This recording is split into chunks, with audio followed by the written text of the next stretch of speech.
आज हम जिस भजन के ऊपर चर्चा करेंगे वो है अकरोध परमानंद नित्यानंद राय। लोचनदास ठाकुर द्वारा लिखा गया ये भजन है। इसमें लोचनदास ठाकुर नित्यानंद प्रभु के बारे में चर्चा कर रहे हैं और क्या कह रहे हैं इसको हम देखते हैं। अक्रोध परमानंद नित्यानंद राय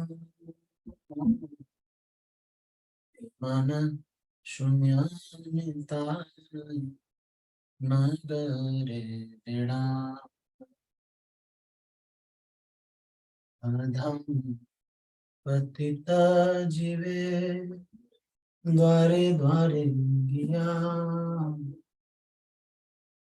हरि नाम महामंत्र बिछे न बिलाइया।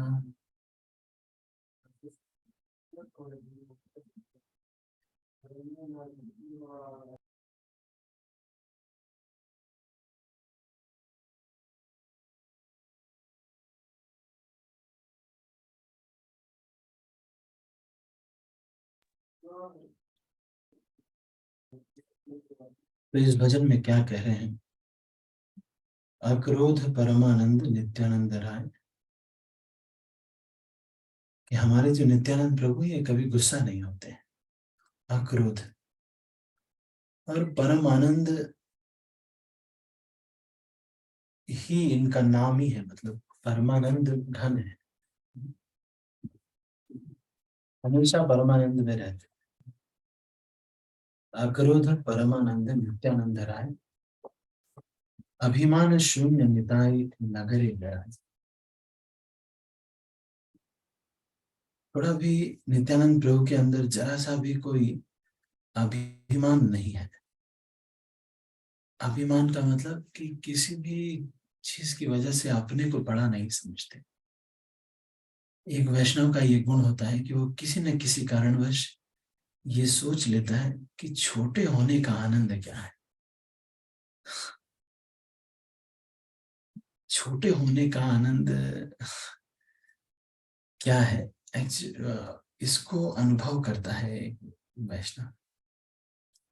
किसी न किसी कारण से वो कहता है कि तो भक्ति में हमसे आगे हैं इसलिए मैं छोटा हूँ। फिर वो सोचता है शायद ये देखो आश्रम इनका ये वैराग्य वाले आश्रम में है तो इसलिए ये ज्यादा बड़े हैं मैं छोटा, या फिर इनकी उम्र ज्यादा है मेरी कम है इसलिए मैं छोटा हूँ। ऐसे कह के सोच करके एक वैष्णव अपने को अभिमान शून्य बनाता है। तो अभिमान की परिभाषा क्या है? कैसे हमें पता चलता है कि हमारे अंदर ईगो है या फॉल्स ईगो है या अभिमान है? हमको किन चीजों में बुरा लगता है? जब हमें बुरा लगता है किसी भी चीज का, तो उसकी जो जड़ में जब हम जाएंगे तो हम देखेंगे कि हम कुछ भगवान के नित्य दास के दासों के दासों के दास की पोजीशन के अलावा कुछ और जब अपने को मानते हैं,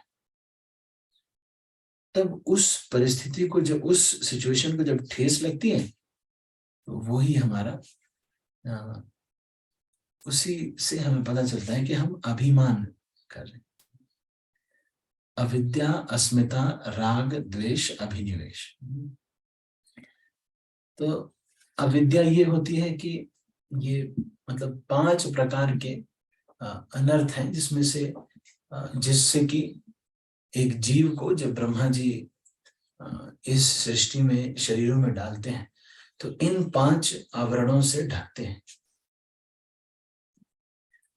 तो उसमें सबसे पहले अविद्या, अस्मिता, राग, द्वेष, अभिनिवेश।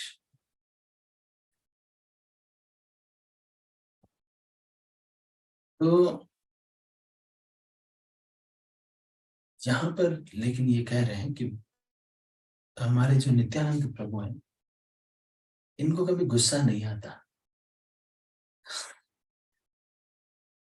अक्रोध परमानंद, मतलब अगर गुस्सा कर भी रहे तो किसी के ऊपर दया करने के लिए करते हैं। प्रचार में जा रहे हैं तो गुस्सा नहीं आता है, मैं लेकिन मुझे आ जाता है। तो ये तो हमारे अंदर फ्लॉ है। अभी कल ही मुझे याद है कि मैं छोड़िए, उसको ज्यादा डिस्कशन नहीं करेंगे। एक किसी ने कहा कि भैया आपको तो इसको फ्री में बांटना चाहिए, भगवत गीता को। ऐसे सब लोग ये कहते हैं कि भगवत गीता को फ्री में बांटना चाहिए। तो फिर मैंने कहा कि नहीं नहीं, आप ले लीजिए पैसे, तो हम बांट देंगे फ्री में। बोलते हैं कि नहीं नहीं, मैं तो कर्म पर विश्वास करता हूँ ना, मैं उतना आगे नहीं हूँ। लेकिन मैं जो है मैं सोचता हूँ कि अगर लेकिन बांटना आपको है तो फ्री में बांट लो। देखिए गुरुद्वारे में भी फ्री में बांटा जाता है। तो मैंने कहा ऐसे ही सब लोग कर्म वर्म का सिद्धांत दे करके कोई पैसे नहीं देता है, इसलिए हम लोग इसके पैसे लेते हैं। नहीं नहीं, ये गलत बात है, ये गलत बात है। मेरे साथ कुछ रशियन डिवोटीज थे, तो कुछ लोग कह रहे थे कि ये लोग जो है देखो, आप लोग पाकिस्तान, ये लोगों को, यहाँ हम लोगों को थोड़ी भक्त बनाने के लिए, गीता बांटने के लिए आप लगाओ। ये रशिया से यहाँ हम लोगों को थोड़ी ये लोग भक्त बनाएंगे। ये लोग कौन बहुत बड़े भक्त होंगे, हम लोगों को कोई भक्त बनाने की जरूरत है? तो हम लोग तो वैसे ही हिंदू हैं, इन लोगों को पाकिस्तान भेजो। देख रहे हैं लोग ऐसे बोलते हैं, इनको पाकिस्तान भेजो, वहां जो है इनको भेजो, ये लोग हमको क्या भक्त बनाएंगे, हम तो वैसे ही हिंदू हैं। ये दो लोग ऐसे बोल रहे थे। एक को तो मैंने बोला कि ठीक है, तो आप 10 श्लोक सुनाइए गीता के जरा। तो उनको तो एक भी श्लोक नहीं आता था। फिर मैंने बोला कि जाके उनसे पूछिए, आपको कम से कम 100 श्लोक बताएंगे। वो जो वहां पे गीता बांट रहे हैं, उन्होंने 10 बार भगवत गीता पढ़ी है। जो ये गीता बांट रहे हैं, ये भगवत गीता इस्कॉन वाली, वो वाली गुटके वाली श्लोक वाली भगवत गीता नहीं, 10 बार भगवत गीता पढ़ी है। सामान्य जीवात्मा नहीं है जो रोड पे खड़े होकर के आर्मी, मिलिट्री, रशियन आर्मी की नौकरी छोड़ करके यहाँ पे गीता बांट रहे हैं। लोग सोचते हैं कि, लेकिन फिर बाद में मैं सोच रहा था कि देखो, इनका तो दोष नहीं, इनको तो पता नहीं है ना, अज्ञानी व्यक्ति को के ऊपर क्या गुस्सा करना। भगवान कृष्ण कहते हैं, आमी विज्ञ यही मूर्ख विषय के न दिवो। जब एक जीवात्मा भगवान से भौतिक सुख सुविधा मांगता है, कहता है भगवान मेरी नौकरी लगवा दो, मेरा पैसे वहां से लॉटरी लग जाए। जब भौतिक कुछ भी अगर भौतिक मांगता है, हे भगवान मेरी प्रतिष्ठा ज्यादा बढ़ जाए, मेरे लोग ज्यादा बढ़ जाए, हे भगवान मुझे ज्यादा माला पहनाई जाए, हे भगवान ऐसा कुछ हो जाए कि सारी जगह पे मेरा नाम ही नाम हो। जब जब भक्ति ये मांगता है, भगवान ये कहते हैं कि आमी विज्ञ यही मूर्ख विषय के न देव, स्वचरणामृत दिया विषय भुलाए। भगवान कहते तो मूर्ख है जो ये मांग रहा है, कचड़ा, इस दुनिया का कचड़ा मांग रहा है। तो भगवान फिर उसको अपना चरणामृत देते हैं। वो चरणामृत पी करके भक्तों का संग मिलकर मिलता है, फिर उसके बाद वो पी करके एक व्यक्ति को वास्तविक आनंद मिलता है। लेकिन नित्यानंद प्रभु मेरे जैसे नहीं है, गुस्सा नहीं आता उनको। ये नहीं बोलते कि जरा 10 श्लोक सुनाओ। वो बेचारा हार गया, लेकिन वो इतना तो समझ गया कि बाबा जी से पंगा नहीं ले सकते। लेकिन हमें लेकिन होना ऐसा ही चाहिए, ऐसे क्रोध नहीं आना चाहिए। जब हमें सन्यास के लिए हमारा नाम जाता है, जो ब्रह्मचारी लोग हैं, आप देखेंगे कि 5 साल इसी ऑब्जर्वेशन में रखते हैं कि न वाचो वेगम होना चाहिए, न क्रोध वेगम, जिह्वा वेगम, उदर वेगम, उपस्थ वेगम, मनसा वेगम। ये 6 वेग 5 साल में अगर एक बार भी आ गया तो फिर से 5 साल शुरू हो जाएगा। और आपको ट्रैवल करते रहना है उस 5 साल में सब जगह पर, कहीं पर भी गुस्सा नहीं आना चाहिए। और आप जहां जहां भी जाएंगे वहां के जो टेम्पल प्रेसिडेंट्स हैं, लोकल अथॉरिटीज हैं, लोकल डिवोटीज हैं, उनसे रिपोर्ट्स ली जाएगी। आप तो एक रिपोर्ट सबमिट करेंगे ही, जो आप संन्यास के लिए जब नाम चला जाता है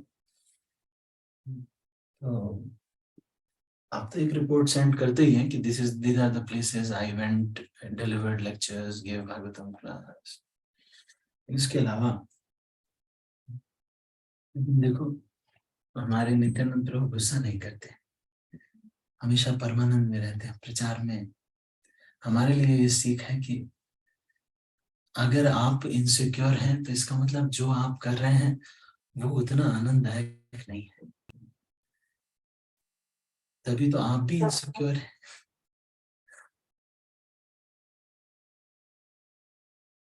आपको समझ में नहीं आ रहा है कि हम तो भगवान कृष्ण के पुत्र हैं। कोई भी आकर के कुछ अपमान कर देता है, हम उसका रिस्पॉन्स देने लगते हैं। रिस्पॉन्स देने का मतलब है, जस्टिफिकेशन देने का मतलब है कि हमको कृष्ण पे श्रद्धा नहीं, we don't have faith on the plans of Krishna.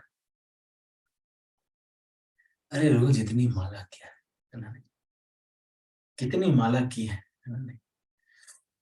जगत दिहाड़ी देते हैं अपने घर के काज, राम दिहाड़ी क्यों ना दे जो करे राम का काज।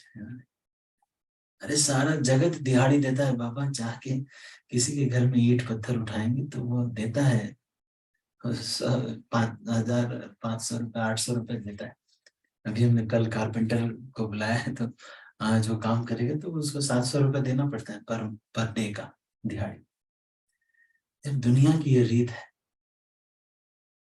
तो फिर जिस कृष्ण के लिए दिन भर नाम ले रहे हैं, उसके लेक्चर सुन रहे हैं यूट्यूब पे, आरती कर रहे हैं, और कभी जूम पे भी लेक्चर सुन रहे हैं, फिर मंदिर में भी जाते हैं, कभी ये फेस्टिवल हो रहा है उन्हीं को भोग लगा के प्रसाद खा रहे हैं, इतना कुछ कर रहे हैं, वो दिहाड़ी नहीं देगा जिसके लिए इतना कुछ कर रहे हैं, है ना? कभी गीता बांट रहे हैं, कभी उनका नाम गाते गाते रोड पे पागलों की भांति रशियन मिलिट्री के लोग घूम रहे हैं, नौकरी छोड़ के धोती कुर्ता पहन करके, है ना? राम दिहाड़ी नहीं देगा, विश्वास ही नहीं है राम के ऊपर।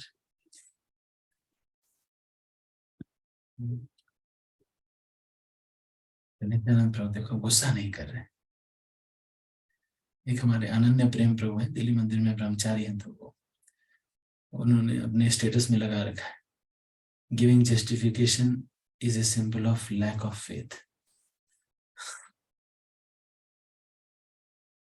भक्त को तो बल्कि मुस्कुराना चाहिए कि अब देखो मेरे ठाकुर जी मेरे से क्या क्या करवाना चाहते हैं। सरकार तो उन्हीं की है, जब तक उनकी सरकार है तो उनके मर्जी के बिना कुछ हो नहीं सकता। ठीक है, तो अभी यहीं पर हम इसको क्लोज करते हैं। आज हमने ये चर्चा की है कि प्रचारक को अपने आचरण में क्रोध इत्यादि नहीं आना चाहिए, क्योंकि लोगों का तो ये स्वभाव है, वो तो यही चीज देख रहे हैं, मूवीज में भी यही बताया जा रहा है, तो वो तो इसी में फंसे हुए हैं।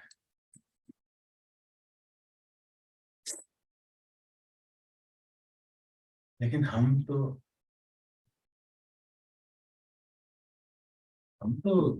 नहीं है।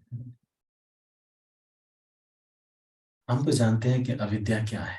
जो चीज अच्छी है हमारे लिए वो हमें बुरी लगती है, और जो चीज बुरी है हमारे लिए उसके लिए दौड़ दौड़ करके, मांग मांग करके, सबसे विवाद करके, सबको नीचा दिखा करके, जो सबसे खतरनाक चीज है उसको अपने गले में डालते हैं। अस्मिता का मतलब है ईगो, मैं ये हूं।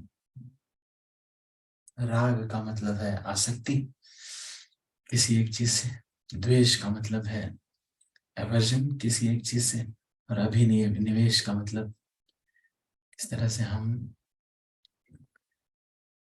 किसी भी एक शारीरिक किसी बोध में इतना इन्वेस्ट हो जाते हैं कि हम फिर वहां वो छूट जाए तो एक भय सा होता है।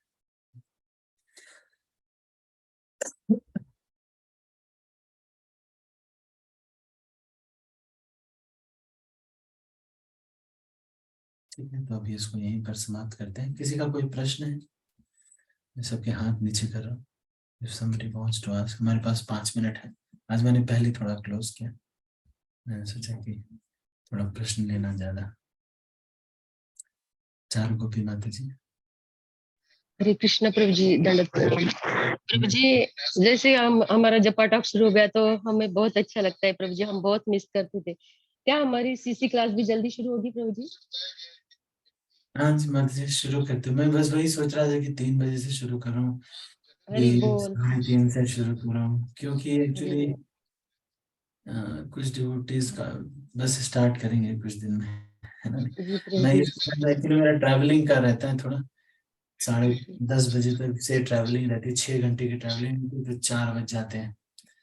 तो यही सब थोड़ा सोच रहा हूँ क्या टाइमिंग रखूँ। Most probably it will be 3 o'clock, ऐसे कुछ करेंगे। जी प्रभु जी।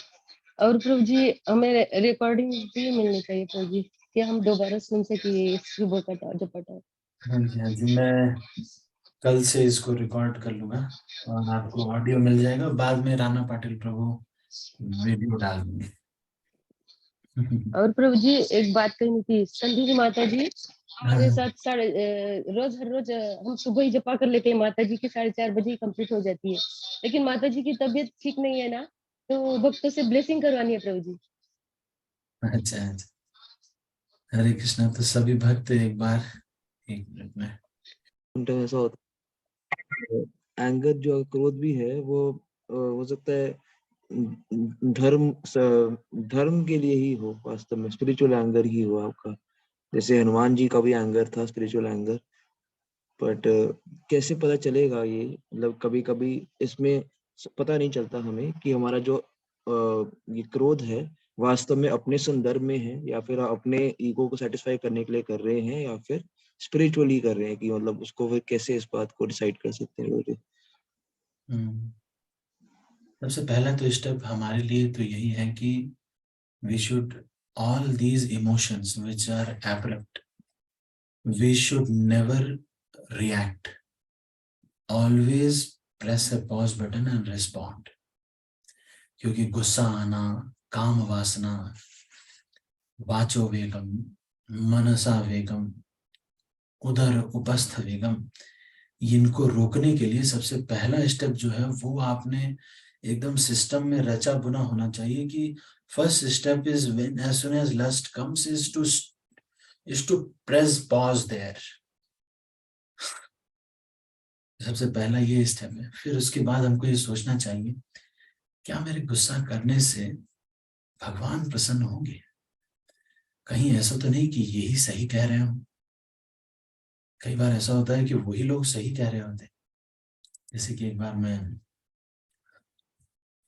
चश्मा पहन करके ऐसे ये लगा करके बहुत सारा बहुत सुंदर दिखने में लग रहा था, तो लोग बोलते हैं अरे ऐसे भिखारी हैं, कैसे भिक्षु हैं। तो इस तरह से लोग सोचते हैं जो भिक्षु है, तो भिक्षु भाई लाल कपड़ा पहन लिया आपने तो भिखारी है ना आप। दान पे ही आश्रित रहना है, और दान पे आप इतने सुंदर लग रहे हैं।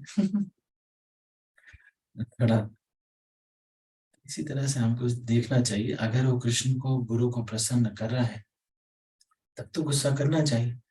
लेकिन ऑपरेशन सक्सेसफुल, पेशेंट डाइड, क्या फायदा हुआ? झगड़ा कर लिया लेकिन व्यक्ति तो भक्त नहीं बना। एक व्यक्ति ने कल मुझसे पूछा कि आप लोगों का वेद है? ये गीता वीता तो सब बेकार लोकल चीजें हैं, वेद है आपके पास? वेद? मैंने बोला यहाँ तो नहीं है, आप एक बार आइएगा मेरे पास सेंटर में, तो हमारा मैंगो फेस्टिवल है अभी, तो आप आइएगा तो फिर हम फिर उनको रास्ता मैंने बताया। ये मैंने नहीं कहा कि वेद की ऐसी की तैसी सर्वस्य चाहम हृदि वेद ऐसे है, ये सब नहीं बोला कि भगवत गीता तो इसका सार है, ये सब नहीं बोला। मैंने उनको बोला आइएगा, और वो जब आएंगे इतना सारा आम खाएंगे, इतना सारा प्रसाद लेंगे, नाचेंगे, तो भूल जाएंगे वेद। उनको वेद नहीं आ जाएगा, बस ये अच्छा लगेगा कि सनातन प्रभु जी मेरे दोस्त है। फिर उसके बाद उनको सब वेद से लेकर के गीता, कृष्णा बुक सब देंगे हम। How to make the operation successful for Krishna, not क्रोध सक्सेसफुल फॉर कृष्णा। समझ रहे हैं? We have to think, we have to press pause. ठीक है मोहन जी, और कुछ तो नहीं? Thank you so much Prabhu ji. धन्यवाद। हरे कृष्णा। संधि राधा माता जी, आपको भी प्रश्न? हरे कृष्ण प्रभु जी, नमस्कार। पहले हाँ, तो आप सभी भक्तों का बहुत बहुत धन्यवाद। और प्रभु जी, जैसा कि आपने बताया कि कुछ भी गलती करे तो हमको बताना चाहिए, अपना जस्टिफिकेशन नहीं देना चाहिए। लेकिन कभी कभी ऐसा होता है प्रभु जी कि हम लोग एक बार सुन लेते, 2 बार सुन लेते, लेकिन वो आदत से पड़ जाती है सामने वालों को। चलो ये बंदा सुन रहा है, इसको सुनाते जाओ और काम लेते जाओ। तो वैसे उसमें क्या करना चाहिए प्रभु? ये बात को समझना पड़ेगा कि हमारा आंदोलन का नाम है अंतर्राष्ट्रीय कृष्ण भावना अमृत संघ। अपनी कृष्ण भावनाओं को कम करना ये बहुत बड़ी हानि है हमारे लिए। जब जब हमारे क्रोध का वेग या कुछ आता है तो हमको ये समझना चाहिए माया की एक ट्रिक है, इस दुनिया के द्वंद्वों में हमें फंसा करके मेरी कृष्ण भावना को, मेरे एब्जॉर्प्शन को कम करना चाहती है माया। इसलिए जब ये होता है तो हमको सोचना चाहिए कि चलो महाप्रभु की लीला में एक और कड़ी जुड़ गई। अगर वो कुछ कहते हैं हमको सहन नहीं होता तो सबसे पहले अपने शिक्षा गुरु को एक्सप्रेस कर देना चाहिए। आप देखेंगे बहुत सारे भक्त ऐसे हैं जो बस ये बताते हैं कि आज मेरे पास मैसेजेस हैं, जैसे हर्षित प्रभु हैं बेंगलोर में, इज वर्किंग, तो बस ये लिखते हैं कि प्रभु जी ये इन्होंने ऐसे बोला, मुझे ऐसे लगा, मैंने ऐसे रिस्पॉन्स किया, बस यही बताते रहते हैं उनके हृदय में क्या चल रहा है। तो अगर विनम्रता से व्यक्त करें कि प्रभु जी जब आप ऐसे करते हैं तो मुझे ठीक नहीं लगता, मैं मन ही मन वैष्णव अपराध बहुत करता हूँ, इस तरह से व्यक्त करके 1-2 बार कह सकते हैं। अगर वो नहीं मानते हैं तो दूरी बना सकते हैं। एक बार चौपाटी मंदिर में एक सीनियर डिवोटी आए और उन्होंने मंगल आरती में मॉर्निंग ट्यून नहीं गाई। राधानाथ महाराज उनके पास गए, राधानाथ महाराज ने कान में कहा प्लीज सिंग मॉर्निंग ट्यून, तो वो नहीं माने।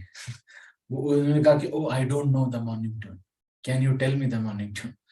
तो महाराज ने उनके कान में गाया, फिर उसके बाद उन्होंने गाया, अगली बार फिर से गाने लगे तो फिर भूल गए। फिर महाराज ने नहीं कहा कि आप मॉर्निंग ट्यून गाओ, वो कोई और ही गाने लगे, क्योंकि अपने वरिष्ठों को करेक्ट करने का हमको अधिकार नहीं है। सबसे पहली प्रायोरिटी पे हमारे लिए वैष्णव है, सबसे first priority, the most important paraphernalia of Krishna is Vaishnav, उसके बाद कृष्ण आते हैं। आप समझ रहे हैं, ये बहुत बड़ी बात है। इसलिए भक्तों के साथ इसके बाद फिर कृष्ण के बाद कृष्ण के बताए हुए सिद्धांत आते हैं। जैसे ब्राह्मण दीक्षा किसी के हो गए, गायत्री कर रहा है, लेकिन स्वयं कृष्ण अगर आ गए या गुरु अगर आ गए तो छोड़ो गायत्री। उसी तरह से वैष्णवों की सेवा के लिए, वैष्णव हैं अगर, तो ये बहुत ऊंचा सिद्धांत है। इस बात को समझना पड़ेगा कि ये सब उद्वेग के लिए आते हैं, और अगर कोई व्यक्ति ऐसे आदतन ऐसा है तो ऐसे व्यक्तियों से थोड़ा दूरी बना के रखने का प्रयास करना चाहिए। ठीक है माता जी। थैंक यू प्रभु जी। ठीक है। श्रीमती राधिका माता जी। हरे कृष्ण प्रभु जी, दंडवत प्रणाम। सही वैष्णव को दंडवत प्रणाम। प्रभु जी, जैसे आपने कहा कई बार कि हमें कोई एक बार भी अगर हरे कृष्ण महामंत्र कहता है, एक बार भी कहता है, और फिर कनिष्ठ अधिकारी है, फिर तो उनकी बात ही क्या है। तो फिर सभी को हमें उसी तरीके से करना चाहिए कि वो भगवान का नाम ले रहे हैं तो उनका रेस्पेक्ट वैसे उतना हमें, तो उतना सहनशील नहीं, ऐसा नहीं होगा कि सबके लेवल पे same type of respect, same type of tolerance will be there, but for personal things we should be always tolerant. जैसे कि कोई हमारा अगर अपमान करे, सहना सीखना चाहिए। इससे हमारा इंद्रिय संयम बढ़ता है, हमारा संयम बढ़ता है। लेकिन अगर कोई व्यक्ति एक बार हरे नाम ले रहा है, लेकिन वो आया मंदिर में होय होय होय होय चिल्ला रहा है, तो उनको बोल सकते हैं कान कोने में ले जाकर के ऐसे गले में पकड़ के बड़े प्रेम से, कुछ ही ऐसे तो डिस्टर्ब हो रहा है, सबको बड़ा डिस्टर्ब हो रहा है, ऐसे नहीं करना चाहिए, वो समझ जाएंगे, है ना। एक्चुअली प्रेम की भाषा सब लोग समझते हैं, कुत्ते बिल्ली सारे जानवर, इंसान तो समझता ही। हाँ, इंसान थोड़ा सा धोखेबाज होता है, कुत्ते जल्दी समझ जाते हैं। चलो ठीक है, फिर मैं अभी दर्शनार्थी के लिए जाता हूँ। हरे कृष्णा, श्रील प्रभुपाद की जय, गौर भक्त वृंद की जय, निताई गौर, हरे